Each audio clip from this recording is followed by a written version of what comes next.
বেলা কালোর মারও বেশি নাই। তিন বউ সারা রাত সুতা কাটিয়া শেষ রাতে শুইয়াছিল। অল্প একটু ঘুমাইতেই কালোবরণের জালে যাওয়ার সময় হইল। ভোর রাতে রোজ এরা জাল লইয়া নদীতে যায়। বেচারি বউরা আর কি করে, স্বামীর পাশ হইতে উঠিয়া কেউ তামাক টিকার ডিব্বা, কেউ মালসা খলুই জালের পুঁটলি হাতে নিয়া বাহির হইয়া পড়ে। ততক্ষণে ফর্সা হইতে থাকে, পাক পাখালির ডাক শুরু হয়। কালোর মা যতদিন বাঁচিয়া আছে এই সময় বউদের উঠিতেই হইবে। সকল বাড়ির বউদের আগে কালোর বাড়ির বউদের স্নান করিয়া আসা চাই। তারপর পূবের আকাশ রাঙা করিয়া সূর্য উঠিলে তিন চারিটা পোড়ো ভিটাতে জালের ঘের দিয়া আগের দিনের মাছ শুকাইতে দেওয়া চাই। কালোর মা ততক্ষণ তরুণ রোদ গায়ে লাগাইতে লাগাইতে তিতাসের পাড়ে গিয়া বাজারের ঘাটের দিকে মুখ করিয়া দাঁড়ায়। রাতের জেলেদের মাছে ভরা নৌকাগুলিতে বাজারের ঘাট ছাইয়া ফেলে। তার উপর শত শত ব্যাপারী ওঠানামা করে, শোরগোলের অন্ত থাকে না। তাদেরই একজন কালোবরণের দৃষ্টি আকর্ষণ করিয়া বলে, তোমার মা দাঁড়াইয়া আছে। মার দাঁড়াইবার ভঙ্গিটিও রাজসিক। অল্পেতেই চোখে পড়ে। কালোবরণের ভাই এক দৌড়ে এক ঝাঁকা মাছ মার হাতে দিয়া যায়। বাড়িতে আনিলে পরে কোটার ধুম। দুই বেলার রান্নার মাছ রাখিয়া বাকি মাছ সেই জালের তলাতে রাখিয়া আসে। সারা গাঁয়ের কাক তখন মালোপাড়ায় ভিড় করে। এ পাড়ায় আসিলে কাকেদেরও বেহায়াপনা বাড়ে। মানুষের চোখে ধুলা দিয়া কি করিয়া এক ফাঁকে জালের ঘোরের ভিতর থেকেই শোয়ানো মাছ টানিয়া নেয়। কিন্তু কালোর মা সজাগ। চৌকি পাতিয়া কঞ্চি হাতে নিয়ে বসে। কাকের কয়েকটা ছেঁড়া পালক দড়িতে বাঁধিয়া কঞ্চির আঘাতে ঝোলায়। সেই কঞ্চি নাড়িলে কাক আর কাছে আসে না, কেবল দূর থেকে কা কা করে। কয়েকটি নাতি নাতনি আছে, ছোট ছোট টুকরিতে মুড়ি লইয়া বুড়ির কোল ঘেঁষিয়া কেউ বসে, কেউ দাঁড়ায়। যেটি হাঁটিতে পারে না, শুধু দাঁড়াইতে পারে, তার হাত ধরিয়া অন্য হাতে কঞ্চি দুলাইয়া বুড়ি ছড়া কাটে। কাউয়ার দাদি মরলো, কুলিয়া ঢাকলো, দূর কাউয়া দূর। এই কালোর মার কাছে সময়ের দাম আছে। তার কাছে অনন্তর মা তো দুগ্ধপোষ্য। যারা বিনা কাজে সময় কাটাইতে আসিয়াছিল তারা চলিয়া গেলে বলিল, কাম কাজ নাই কেন? কাজের মধ্যে ঘাটে গিয়া এক কলসি জল আনিতে হইবে, এছাড়া আর কি যে করিতে হইবে ভাবিয়া পায় না অনন্তর মা। অথচ করিতে হইবে অনেক কিছু। কাজ সে করিবে, কে তাকে হাতে ধরিয়া কাজ করার সন্ধান দেখাইয়া দিবে? কালোর মা কেবল কাজের তাড়া দিতে জানে, কাজের পথ দেখাইতে জানে না। কাজের পথ যেজন দেখাইয়া গেল সে শুভলার বউ। অল্প বয়সেই বিধবা। সেদিন ঘাটে সেই তাকে ধরিয়াছিল। তার সেই সমবেদনার নিঃশ্বাস এখনো অনন্তর মার চোখে মুখে বুকে লাগিয়া আছে। শুভলার বউ এ কয়দিন কেবল উঁকি ঝুঁকি মারিতেছিল। একা থাকিলে দেখে মুখখানা ভার। গোমরা মুখের সঙ্গে ভাব করিতে যাওয়া নিরর্থক। যখন কাছে মানুষ থাকে তখন মানুষ বলিতে ওই কালোর মা। শুভলার বউ এই কালোর মাকেই সহিতে পারে না। হরিণী যেমন নিজের কস্তুরীর গন্ধ অনুভব করে, শুভলার বউয়ের আবির্ভাবও অনন্তর মা তেমনি করিয়া অনুভব করিল। জেলে রমণীর ঘরে থাকিবে কাটা কাটা সুতা, একাতখানা অসমাপ্ত জাল, আর সুতা কাটার জাল বোনার নানা কিসিমের সরঞ্জাম। এই যদি না রহিল তো জেলেনির ঘরে আর কায়স্থানীর ঘরে তফাৎ রহিল কোথায়? ঘটিবাটিগুলি 2 দিন মাজা হয় নাই, তাও তার দৃষ্টি এড়াইল।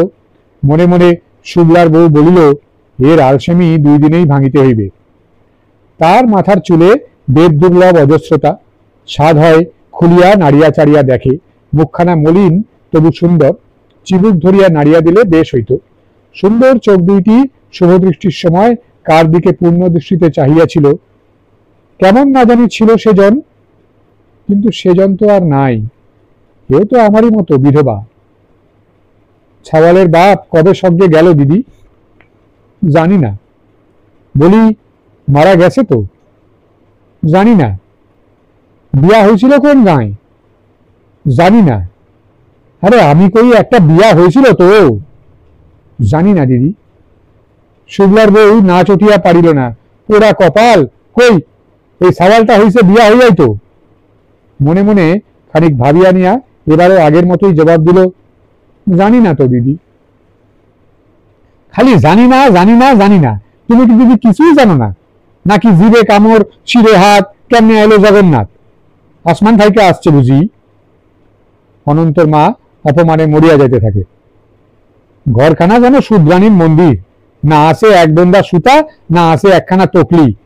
নিজে যেমন ফুল মাননি, সুতা পাওয়া যাইবে আইজ দুপুরে, ওই বাড়ির বউ ঠাকরানে দিব। ও কালোর মা, দর কত? জানি না, ধারে দিবে। শুক্লার বউ গম্ভীর হইয়া গেল। এই তো জগৎ বের ফেলিয়াছে, এদিকে রাঘব গোয়াল আছে মনের আনন্দে। ভালো মানুষের হাতেই পড়ছো দিদি। দিদি তুমি কি যে কও, কি সোনার মানুষ গো দিদি, কত আদর করে আমারে আর অনন্তরে। শুক্লার বউ মনে মনে হাসে। তুমি তারে সন্দেহ করো কেন? সন্দেহ করি কেন? আমার অন্তরে বড় জ্বালা দিয়া রাখছে, এমন জ্বালা যা কইবার উপায় নাই, দেখাইবার সাধ্য নাই। বুঝলাম। বাপের ঘরে এক নাল সুতা কাটিতে হয় নাই, শিখিবারও সুযোগ পায় নাই কোনোদিন।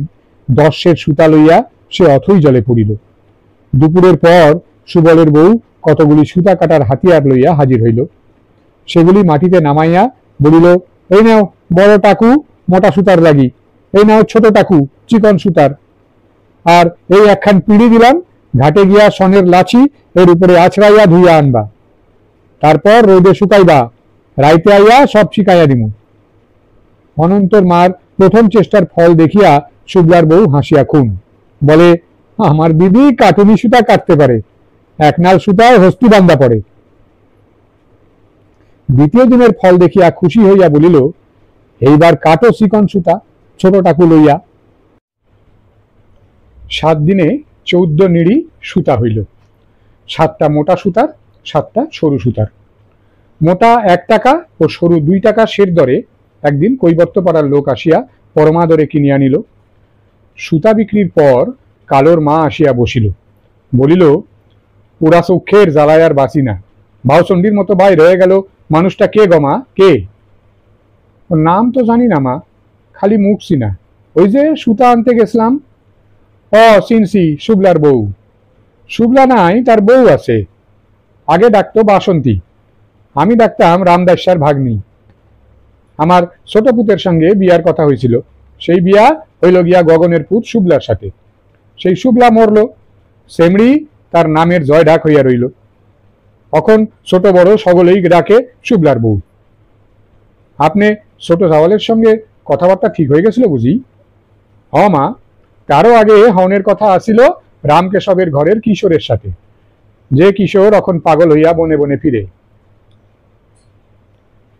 দুপুরে মঙ্গলার বউ বাসন লইয়া ঘাটে যাইবার সময় পাশের রাস্তা দিয়া না গিয়া অনন্তর মার উঠান দিয়া গেল এবং ঘরের দিকে উঁকি মারিয়া দেখিল।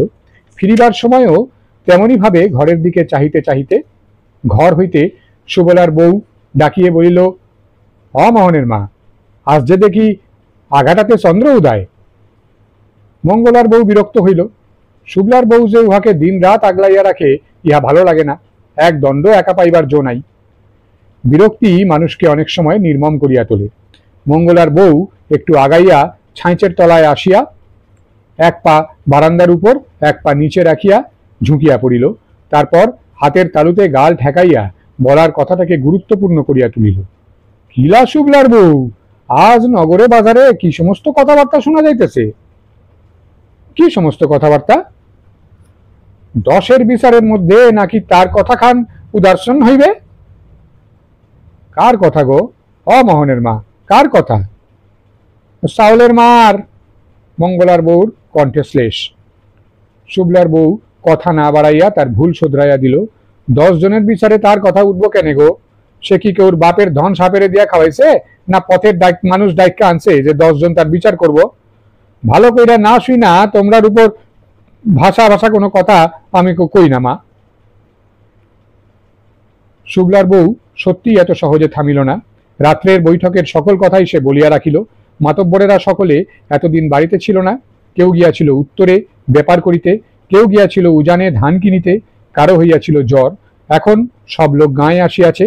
যার শরীর ভালো ছিল না তার শরীর ভালো হইয়াছে। গাঁখানা লোকজনে থমথম করিতেছে। সামাজিক বৈঠক হওয়ার এই তো সময়। কত কথা জমিয়া আছে, কত লোকের নামে আচার বিচার বাকি আছে। কালী পূজা সম্বন্ধে, গাঙের মাথট সম্বন্ধে কথা তুলিবার আছে। সব কথার শেষে অনন্তর মারও একখান কথা উঠিতেই পারে। সে সমাজ করিবে কার সঙ্গে, তোমার সঙ্গে না আমার সঙ্গে না কালোর মায়ের সঙ্গে?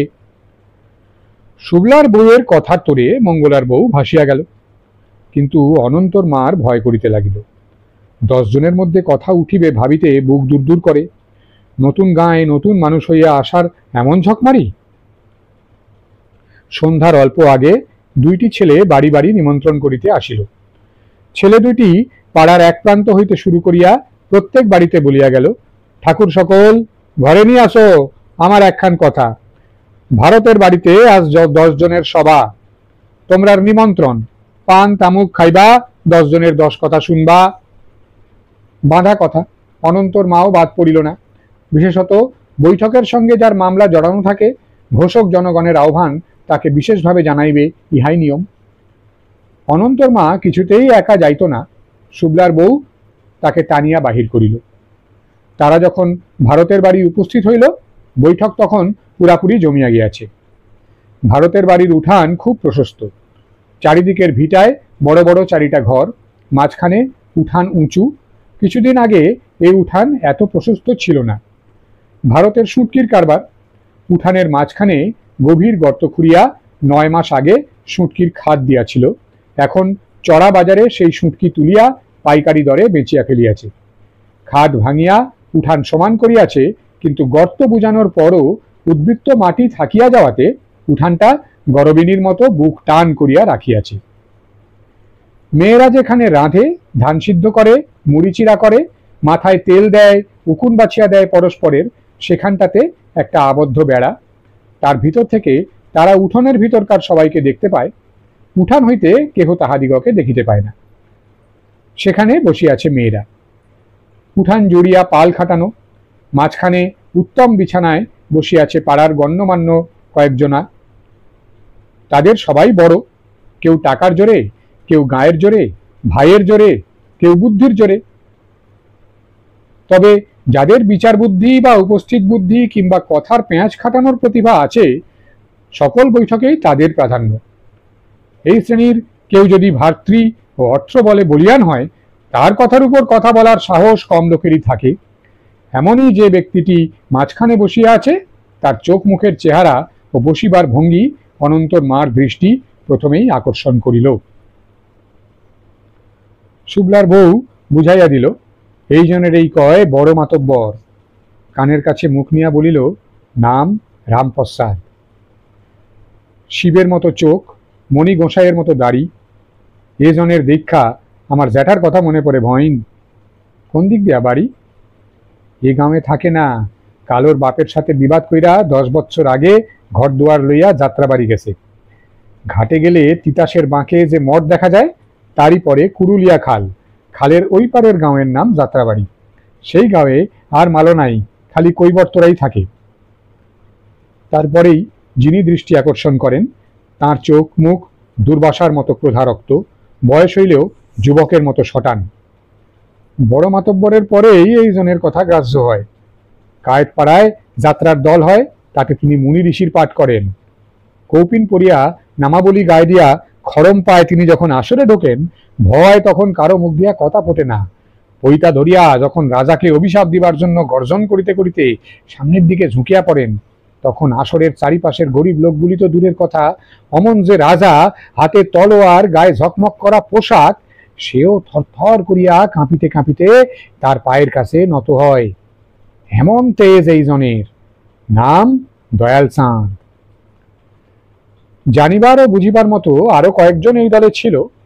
সময় অল্প, 2-1 কথাতে শুক্লার বউ 2-1 জনের পরিচয় দিল। এই জনের নাম নিতাই কিশোর। ঘুষ খায়া খায়া পেট মোটা করছে, কিন্তু চালে 1 মুঠা ছন নাই। আর এই যে কানা মানুষ, তিনি লোকের বিচার করিতে গিয়া শ্বশুরের বিছানায় বউ শোয়ায়, জামাইয়ের বিছানায় শাশুড়ি শোয়ায়। তার নাম কৃষ্ণচন্দ্র। এই 1.5 নিয়তির জন্য চক্ষুধন খাইয়াছে। আসরের চারিধারের আর যত সব নরনারায়ণ, তারা কেবল কথা শোনার লোক, তামাক টানার লোক।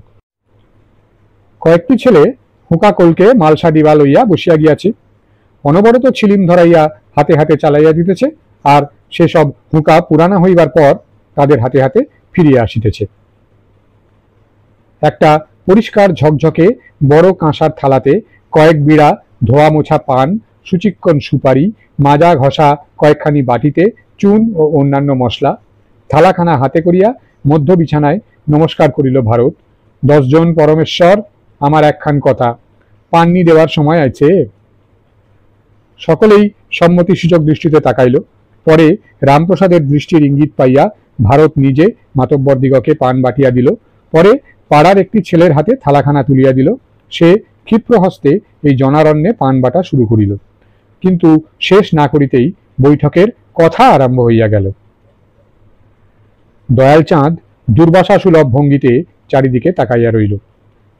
তারপর রামপ্রসাদের মুখের উপর চোখ তুলিয়া জিজ্ঞাসু হইল। রামপ্রসাদের বয়স হইয়াছে, রং ঈষৎ তাম্রবর্ণ, যৌবনে এর সোনার কান্তি ছিল, চামড়ার বার্ধক্য ঠেলিয়া নিজেকে জাহির করিয়াছে যে মোটা হাড়গুলি তারই প্রমাণ দেয়। যৌবনে এর অসুরের শক্তি ছিল, চোখ দুটিতে দেবসুলভ আবেশ, তার মধ্যে থেকেই দৃঢ়তার খাত্রতেজ ফুটিয়া বাহির হইতেছে। সৃষ্টিশীল প্রতিভা যেন এখনো তার মধ্যে আত্মপ্রকাশ খুঁজিয়া ফিরিতেছে। কোন এক সত্য বস্তুর সন্ধানে সুদূরে মেলিয়া রাখিয়াছে তাহার অনন্ত প্রশ্নের জবাব না পাওয়া বড় বড় দুটি চোখ। দয়ালের নীরব জিজ্ঞাসায় সে চোখ প্রথমেই পড়িল কৃষ্ণচন্দ্রের উপর। কই নগরের বাপ, কথা তোলো। অন্ধের চোখ চুলিয়া চাওয়া আর না চাওয়া সমান। সে চোখ নিচের দিকেই নিবিষ্ট রাখিয়া খানিক পিটপিট করিয়া রইল। তারপর ভদ্র গলায় বলিল, ভারত কই রে? কাকা, এই তো আমি এখানে। এখানে থাকলেই সারব? তোর বাড়িতে 10 জনের কি জন্য ডাকাইলে ক? বক্তব্য সকলেরই জানা। ঘরের মালিক তার বাসিন্দা, কিন্তু মাটির মালিক জমিদার। জমিদারের সঙ্গে সে বাড়ির কোনো যোগাযোগ নেই। সে থাকে তার রাজসিক ঐশ্বর্যের মধ্যে ডুবিয়া। তহসিলদার রাখে, সেই আদায়পত্র করে, আদায় না হইলে নালিশ করিয়া প্রজা উচ্ছেদ করে জমিদারের সই লইয়া সেই প্রজা উচ্ছেদ হয়, সে জায়গাতে আরেক প্রজা আসিয়া বসে। জমিদার নিজে আসিয়া সেখানে বাড়ি বাঁধে না। বাঁধিলে অনেক জমিদারের প্রয়োজন হইত। তারা সত্য নয় বলিয়াই সংখ্যায় তারা কম, মানুষের মধ্যে তারা ব্যতিক্রম। রায়তেরাই সত্য, তাই ঘুরিয়া ফিরিয়া মাটির মালিক হয় তারাই, কাগজপত্রের মালিক নয়, বাস করার মালিক। সেইরূপ তিতাসের মালিক জেলেরা, কাগজপত্রের মালিক আগরতলার রাজা, মাছ ধরার মালিক মালোরা। প্রাচীনকালে নিয়ম ছিল, মালোরা রাজবাড়িতে বছরে একবার 10 ভার করিয়া মাছ দিবে। নির্দিষ্ট দিনে তারা 10 জনে ভারী ভারী 10টি ভার কাঁধে তুলিয়া বাতাসে ঢেউ তুলিয়া দৌড় দিত। কৃষ্ণচন্দ্র যৌবনকালে ইহা দেখিয়াছে, কিন্তু নদীর মাছ অনিশ্চিত বস্তু, কোনো নির্দিষ্ট দিনে 10 ভার পূর্ণ করিবার মতো মাছ ধরা নাও দিতে পারে। কৃষ্ণচন্দ্র তখন যুবক। কর্তাদের মেজাজ ঠান্ডা থাকাকালে সেই গিয়া তাদের পায়ে হাতে ধরাধরি করিয়া গ্রামের পক্ষ হইতে বড় রকমের একটা বন্দোবস্ত পাকাপাকি করিয়া আসিল। আর মাছ দিতে হইবে না, বছরে একবার করিয়া মাছের বদলে মাথর তুলিয়া রাজ সরকারে পৌঁছিয়া দিয়া আসিলেই চলিবে। পৌঁছাইয়া দিবার ভারও পড়িল তাহারই উপর। গত 3 বৎসরের কথা সকলেই যার যার মাথর তার হাতে দিয়েছে, কিন্তু সম্প্রতি রাজপিয়াদা জানাইয়া গিয়াছে 3 বৎসরের খাজনা বাকি পড়িয়াছে, অতঃপর আর বাকি পড়া উচিত হইবে না, এবং অবিলম্বে সেই বাকি পড়া খাজনা লইয়া রাজ সরকারে এ গাঁয়ের মালদের উপস্থিত হওয়া উচিত। আজিকার সভাতে রাজদূতের সেই ভীতি প্রদর্শনের বিষয় প্রধান আলোচ্য হইলেও সামাজিক ব্যাপারের এবং কারো কারো ব্যক্তিগত বিষয়ের অনেক কথাই আলোচনার জন্য অপেক্ষমান। কিন্তু তাহার নিজের কৃতকর্মের কথাই সকলের আগে উঠিয়া পড়ে, এই ভয়ে কৃষ্ণচন্দ্র জোর করিয়া মুখে একটু হাসি টানিয়া নত মুখেই বলিল, কি আর কইব, ভারতের মাইয়ারে বিয়া দিতে লাগবো, তারই কথা উদার্শন করিবার জন্য বৈঠক ডাকাইছে। কথা কি আর আমরা বুঝতে পারি না? হাঁ করতে আলজিভার টের পাই। ভারত তার 2.5 বছরের নগ্না নন্দিনীকে রুদ্ধমান অবস্থায় একটু আগে কোল হইতে নামাইয়া আসিয়াছে। তাহারই সম্পর্কে রসিকতা উঠিয়াছে দেখিয়া সেও চটপট উত্তর দিল, মাতবর কাকা থাকতে আমার মাইয়ার আবার বিয়ার ভাবনা, কাকা রাজি হইলে এই বইটাকেই 7 পাক ঘুরে দিতে পারি। কথাটা খুবই হাসির, কৃষ্ণচন্দ্র মুখ নিচু করিয়াই হাসিল। কেউ কেউ সে হাসিতে যোগ দিল, অনেকেই দিল না। যারা যোগ দিল না, একটু পরে ভারত যখন মূল কথা উত্থাপন করিল, তাদের মধ্যে একটা অসন্তোষের গুঞ্জন উঠিয়া মিলাইয়া গেল। আসরের চারিপাশে সর্বসাধারণের স্তরের যারা বসিয়াছিল, তাদের মধ্যে অনবরত হুঁকা চলিতে লাগিল এবং কাশির মাত্রাটাও এই সময় চারিদিকেই একটু বাড়িল। মনের অসন্তোষ বাহিরে প্রকাশের ভাষা হয়তো ইহাদের আছে, কিন্তু প্রতিষ্ঠাহীন জীবনে সাহসের স্বভাবসুলভ অভাবই ইহাদিগকে যুগে যুগে দাবাইয়া রাখে। তাই ইহারা আগাইয়া আসিয়া সরবে মনের আলোড়নকে ভাষা দিয়া প্রকাশ করিতে পারে না। অন্যায়ের বিরুদ্ধে প্রতিবাদের সাহস হারাইলেও অন্যায়কে এরা কোনো যুগেই হজম করিয়া নেয় না। তাই কালে কালে দেশে দেশে এরা আগাইয়া সামনে আসিতে না পারিলেও এই অব্যক্তের দল প্রতিবাদ ঠিক জানায়, কোথাও হাসিয়া, কোথাও কাঁদিয়া, কোথাও শীষ দিয়া, আবার কোথাও তৈজসপত্র ভাঙিয়া বা দেয়ালে মাথা ঠুকিয়া ও কেরোসিন সিক্ত বস্ত্রাঞ্চলে দেশলাইয়ের কাঠি ধরাইয়া। গোকর্ণঘাট গ্রামের মালদের সাধারণ স্তরের লোকেরা মাতব্বরের অন্যায় কাজের বিরুদ্ধে প্রতিবাদ জানাইল সেদিন হুঁকা টানিবার ছলে অনেকে একসঙ্গে কাশিয়া। দয়াল চাঁদের মুখ দিয়া অনুচ্চস্বরে বাহির হইল, আমি হইলে তিতাসের জলে তলাইয়া গিয়া মান বাঁচাইতাম। 10 বৈঠকে লক্ষণ বর্জনের পালাখানা তুমি করো না দয়াল ব্যাপারী, ব্রজলীলার দিনে কুরুক্ষেত্র ঘটাইয়া লাভ নাই। কোন ত্রেতা যুগে কি কইরা রাখছো, এখন তারে শুইয়া জল খাও। নিজেদের মধ্যে ব্যাপার, তাই মাতব্বরেরা ওর কথা বেশি বাড়াইল না। কেবল রামপ্রসাদ তিরস্কার করিল, কৃষ্ণচন্দ্র, মাতব্বরগিরির মান মর্যাদা তুমি বুঝিয়া রাখতে চাও না। কৃষ্ণচন্দ্র খুবই লজ্জা পাইল, বলিল, আর কটা দিন ক্ষমা করো ঠাকুর সকল, আমার একখান কথা। রামপ্রসাদ ফিরিয়া দেখে তার ঠিক পিঠের কাছেই রেশমি চাদর গায়ে একজন কথা কহিয়া উঠিয়াছে। কি কইতে চাও, কও না। যারা এখান হইতে মাছ কিনিয়া শহরে নিয়া গিয়া বিক্রি করে, তাদের একজন সামনে এক নতুন সমস্যা দেখা দিয়াছে। সে সমস্যার সে একজন ভুক্তভোগী। মোড়লের আশ্বাস পাইয়া জানাইল, আনন্দবাজারের মাছ বিক্রেতাদের কাছে এখন জমিদারের লোকে মাসুল চাহিতে শুরু করিয়াছে।